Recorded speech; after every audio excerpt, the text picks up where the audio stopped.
Right now, the query in our model code is hard-coded to use 108 in the where clause. We need to replace that number with the SKU variable we receive from the controller code. If someone visits shirt/101, the controller passes in 101 to the getProductSingle function, and the model should use that value in the query. If someone visits shirt/132, then it should use 132 in the query. But what if someone types this into the web address? Think for a minute about what that might do. What if that whole string got inserted into our simple select query before it was executed? The query would look like this. With the semicolon, that becomes two queries, one to retrieve the product information and one to drop the whole products table. If those two queries got executed, it would remove the whole products table from our database. This kind of attack is called a SQL injection because another query, one you never intended to run, would be injected into your code. When dealing with values from outside your code, you'll often hear these two rules: filter input, escape output.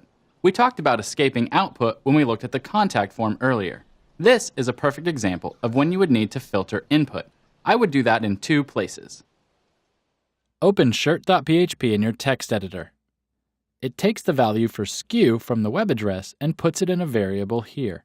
This value would be considered input since it comes from somewhere outside of our code. Right now, our SKU should always be an integer. For a SQL injection to work here, the specified SKU would have to be something other than an integer. One way to filter input here is to make sure that the SKU is an integer. If it's not an integer, we could simply change it to be an integer like this.